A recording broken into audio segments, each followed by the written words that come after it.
O dia em que o Senhor sarou a estenose de Antônio. Antônio era um homem de 52 anos, pai de 3 filhos, que sempre havia sido o arrimo da família. Trabalhava como mecânico em uma pequena oficina no interior de São Paulo, onde morava com a esposa, Maria, e os filhos.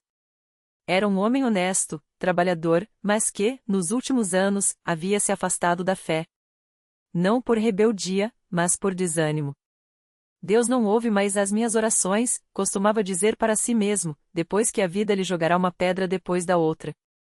Tudo começou com uma dor nas costas que não passava. No início, Antônio achou que era só cansaço do trabalho. Mas com o tempo, a dor se espalhou para as pernas, e ele começou a sentir fraqueza ao caminhar. Depois de muitas idas ao médico, veio o diagnóstico: estenose espinhal severa, uma compressão dos nervos da coluna que, se não tratada, poderia deixá-lo paralisado. Os médicos disseram que a única solução era uma cirurgia de alto risco, mas Antônio não tinha condições de pagar. O SUS oferecia a operação, mas a fila de espera era longa, e ele não sabia se aguentaria esperar. As noites se tornaram um martírio. Antônio mal conseguia dormir, e quando o fazia, acordava com dor. Maria, sua esposa, via o marido se consumindo em silêncio. Ela era uma mulher de fé, criada na congregação cristã no Brasil, mas há anos não frequentava a igreja. Uma noite, enquanto Antônio gemia de dor na cama, Maria segurou sua mão e disse: Antônio, eu não aguento mais ver você assim. Vamos na igreja. Só uma vez. Deixa os irmãos orarem por você. Ora, Maria, você acha que oração vai resolver? Respondeu ele, com amargura. Já tentei de tudo, até remédio de benzedeira a gente experimentou. Não é remédio de benzedeira, Antônio. É a fé. Lembra como a minha avó sarou do câncer? Foi na congregação, com os irmãos orando. Eles não fazem espetáculo, não cobram nada. Só pedem a Deus com o coração. Antônio suspirou. Não queria magoá-la, então concordou, mais por cansaço do que por esperança. No domingo seguinte, Maria o levou à congregação cristã no Brasil em sua cidade. Antônio nunca havia entrado numa igreja da CCB, mas logo notou a diferença. Não havia instrumentos musicais, nem palmas, nem gritos. Só vozes unidas cantando hinos antigos, com uma simplicidade que o tocou. Os irmãos e irmãs estavam vestidos com modéstia, as mulheres com saias longas e cabelos presos, os homens de camisa social. O ancião, um homem de cabelos brancos e voz serena, dirigia a reunião com uma autoridade tranquila. Antônio sentou-se no banco de madeira, tentando não chamar atenção. Mas a dor nas costas não o deixava em paz. Quando chegou a hora dos testemunhos, alguns irmãos se levantaram e contaram como Deus os havia livrado de enfermidades, dívidas, vícios. Não eram histórias exageradas, mas relatos simples, sinceros, como se estivessem falando de algo comum porque, para eles, era. Depois, veio a hora da oração. O ancião pediu que quem tivesse algum pedido se ajoelhasse. Antônio hesitou, mas Maria puxou pelo braço. Vem, Antônio. Não custa tentar. Ele ajoelhou-se, sentindo o peso do próprio corpo como uma cruz. O ancião e alguns irmãos se aproximaram e impuseram as mãos sobre sua cabeça. Não houve gritos, nem dramatização. Só vozes firmes pedindo a Deus, em uníssono, como se estivessem conversando com um pai. Senhor, nós te pedimos por este irmão.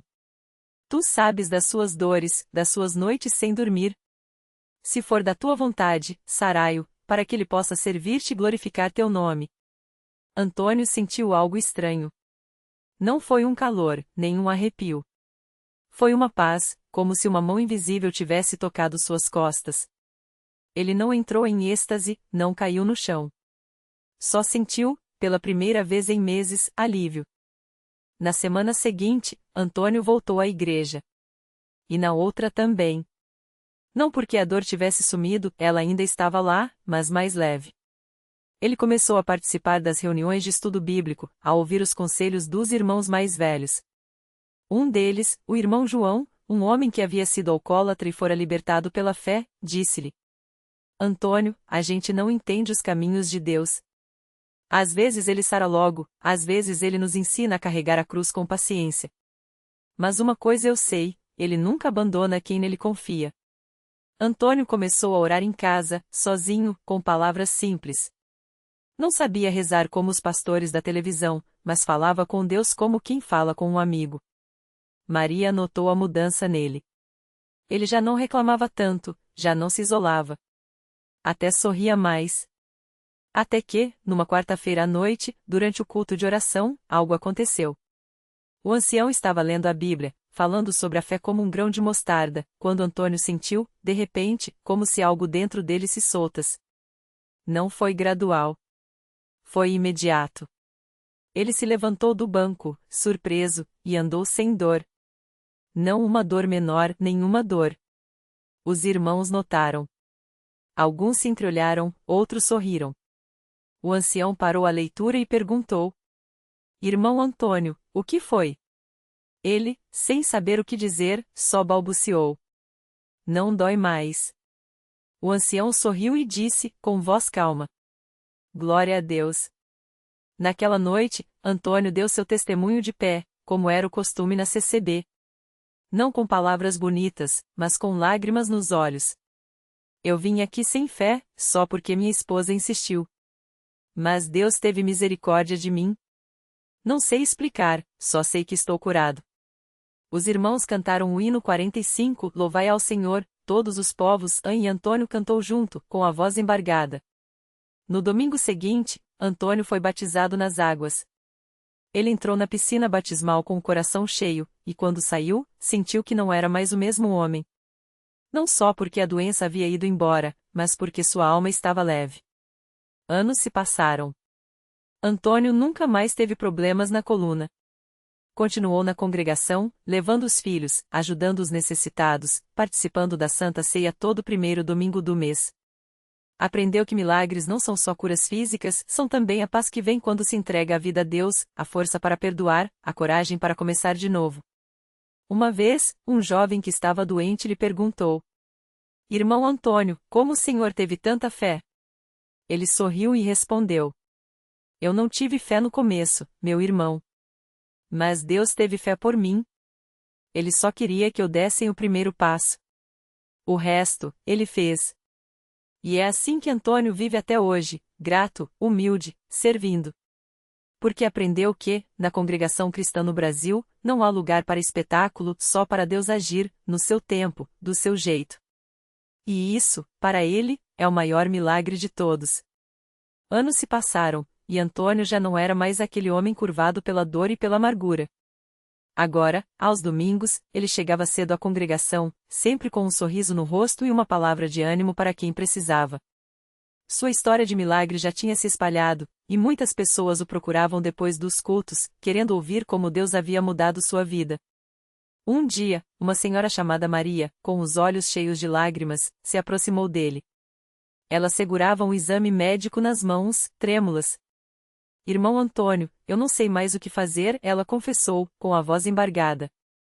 Os médicos disseram que meu filho tem uma doença rara, que não tem cura. Eu já orei tanto, já clamei tanto, mas parece que Deus não me ouve. Antônio olhou para ela com compaixão, lembrando-se dos dias em que também se sentia assim. Colocou a mão no ombro dela e disse: Minha irmã, eu também já achei que Deus tinha me abandonado. Mas Ele nunca desiste da gente. Às vezes, a resposta não vem do jeito que a gente espera, mas vem. E quando vem, é perfeita. Maria enxugou as lágrimas, e Antônio continuou: Você já entregou isso nas mãos dele de verdade? Não só com palavras, mas com o coração? Ela balançou a cabeça, incerta. Então venha comigo, ele disse, guiando-a até um canto tranquilo da igreja. Vamos orar juntos. E ali, entre as paredes simples da congregação, onde tantos já tinham encontrado alívio, Antônio orou com Maria. Não foi uma oração cheia de palavras bonitas ou gritos dramáticos. Foi uma conversa sincera, como quem fala com um pai que conhece cada dor dos seus filhos. Senhor, Antônio disse, com voz firme mas cheia de emoção, a senhora Maria está aqui, com o coração partido. Mas o Senhor sabe o que é melhor. Dá a ela a paz que só o Senhor pode dar, e faz a tua vontade na vida desse menino. Em nome de Jesus. Maria saiu dali mais leve. Não porque a situação tinha mudado, o exame ainda estava em suas mãos, mas porque algo dentro dela tinha se acalmado. Ela não tinha mais respostas, mas tinha uma certeza: não estava sozinha. Nos dias seguintes, Maria continuou indo à congregação, mesmo quando as notícias dos médicos não melhoravam. Ela participava das reuniões de oração, ouvia as mensagens com atenção e, aos poucos, começou a perceber algo diferente em seu filho. Não era uma cura instantânea, não era um milagre espetacular como alguns esperavam. Mas o menino, antes tão fraco e desanimado, começou a sorrir mais. As dores, que antes o deixavam acamado por dias, agora vinham em ondas menos intensas. Os médicos, surpresos, disseram que a doença havia estabilizado de um jeito que não conseguiam explicar. É como se algo estivesse segurando o avanço dela, um deles comentou, sem entender. Maria sabia muito bem o que era. Não precisava de explicações médicas para reconhecer a mão de Deus. Um ano depois, na mesma igreja onde ela tinha chorado desesperada, Maria subiu ao púlpito para dar o seu testemunho. Com o filho ao seu lado, agora correndo e brincando como qualquer criança, ela contou como Deus tinha agido não do jeito que ela queria, mas do jeito que era melhor. Eu pedi cura, ela disse, com a voz trêmula de emoção. Mas Deus me deu algo ainda maior, ele me ensinou a confiar. Mesmo quando tudo parecia perdido, ele estava lá, trabalhando em silêncio. Antônio, sentado entre os irmãos, ouvia aquele testemunho com os olhos brilhando. Mais uma vez, ele via como Deus usava as coisas simples, uma oração sincera, uma igreja sem frescuras, um coração disposto a crer para fazer o impossível. Depois do culto, muitos se aproximaram de Maria, querendo saber como ela tinha conseguido tanta fé. Ela sorriu e repetiu as mesmas palavras que Antônio lhe dissera um dia. Eu não tive fé no começo. Mas Deus teve fé por mim. Ele só queria que eu desse o primeiro passo. E assim, como um rio que não para de fluir, os milagres continuavam acontecendo na congregação. Não porque as pessoas eram especiais, mas porque Deus é fiel. Não porque os problemas desapareciam como mágica, mas porque, no meio deles, Deus dava força, esperança e, acima de tudo, a certeza de que nunca estamos sozinhos. Para Antônio, para Maria e para tantos outros que ali encontravam refúgio, isso era mais do que suficiente. Era a prova de que, quando a gente entrega tudo nas mãos dele, até as batalhas mais difíceis se tornam histórias de vitória. E essa, sim, era a maior verdade que eles podiam compartilhar. Naquela mesma semana, enquanto o sol se punha sobre a cidade, uma jovem chamada Fernanda entrou pela primeira vez na Universal. Seus olhos estavam inchados de tanto chorar, as mãos trêmulas seguravam um papel amassado, a carta de demissão que receberá naquela manhã. Há meses ela lutava contra a depressão, e agora, sem emprego, sentia que o chão tinha se aberto debaixo dos seus pés. Não tenho mais para onde ir, pensou, enquanto cruzava a porta do templo. Dentro, a voz do pastor ecoava com firmeza: Deus não desiste de ninguém. Mesmo quando você acha que tudo acabou, Ele está preparando um novo começo. Fernanda não sabia que aquelas palavras eram exatamente para ela. Sentou-se no último banco, com medo de ser notada, mas uma irmã de fé se aproximou com um sorriso tão sincero que ela não teve como recusar o abraço apertado. Minha filha, você veio no lugar certo, disse a irmã, colocando a mão em seu ombro. Aqui, Deus vai te mostrar que Ele nunca te abandonou. Fernanda não acreditava em milagres. Ou pelo menos, não acreditava que eles pudessem acontecer com ela. Mas quando o pastor chamou todos que precisavam de um toque de Deus para irem à frente, algo dentro dela a impulsionou. Com lágrimas escorrendo, ela subiu ao altar. Não tinha forças para orar, então as palavras saíram como um sussurro quebrado. Senhor, se o Senhor existe, me ajuda. Nesse momento, o pastor parou a reunião. Olhou diretamente para ela e disse: Deus está falando no seu coração agora, filha, eu estou aqui. Sua luta acabou. Uma paz tão forte invadiu Fernanda que suas pernas quase não a sustentaram. Ela sentiu como se uma carga de anos tivesse sido tirada de suas costas.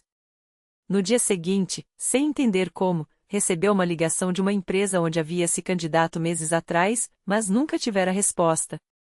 Era uma vaga melhor do que a anterior, com salário mais alto. E o mais incrível, o gerente disse que algo o fizera revisar seu currículo naquela manhã. Quando Fernanda voltou à igreja no domingo seguinte, não era mais a mesma pessoa. Seu rosto brilhava, a voz não tremia mais. Subiu ao altar não para pedir, mas para agradecer. Eu vim aqui quebrada, sem esperança, contou, segurando o microfone com mãos agora firmes. Mas Deus me mostrou que Ele ouve até o choro que a gente esconde. Hoje, eu tenho emprego, tenho paz e, mais do que tudo, tenho Jesus no meu coração. O templo explodiu em aplausos e glórias a Deus. Muitas pessoas choravam, porque na história de Fernanda elas viam suas próprias lutas sendo vencidas. O pastor sorriu e lembrou a todos. Isso não é sorte, não é coincidência. É o poder de Deus agindo quando a gente confia nele. Cada um aqui tem um milagre reservado, basta crer e dar o primeiro passo. E assim, como uma chama que não se apaga, os testemunhos continuavam se multiplicando. Um homem que superou o vício depois de anos de sofrimento. Uma mãe que recebeu a cura do filho depois que os médicos tinham desistido. Um casal que, à beira do divórcio, reconquistou o amor através da oração. Cada história era diferente, mas todas tinham algo em comum, a mão de Deus mudando o impossível em possível. Porque na Universal, não se aprende só a pedir milagres. Aprende-se a viver dentro deles. A entender que, mesmo quando a tempestade está forte, Deus está no barco com a gente, acalmando as águas. E que, no final de cada batalha, há uma vitória tão grande que só pode ser obra dele. Fernanda, Antônio, Maria e tantos outros eram a prova viva disso. E suas vidas, antes marcadas pela dor, agora brilhavam como faróis para quem ainda estava no escuro, mostrando que, não importa quão profunda seja a noite, a luz de Deus sempre chega e transforma tudo. Era uma tarde de quarta-feira, dia de corrente de oração na Universal. O templo estava cheio, não só de gente, mas daquela fé que só quem já sentiu sabe descrever. Entre os que estavam ali, havia uma mulher chamada Ana. Ela não chorava mais. Depois de meses de lágrimas, o desespero tinha secado suas lágrimas, mas não sua dor. Ana carregava no colo uma foto de seu filho, Lucas, de apenas 12 anos. Há 6 meses, ele tinha sido diagnosticado com uma doença rara que os médicos chamavam de degenerativa e sem cura. As palavras deles ainda ecoavam em sua mente: prepare-se para o pior. Ele não vai andar, não vai falar, não vai reconhecer nem a senhora.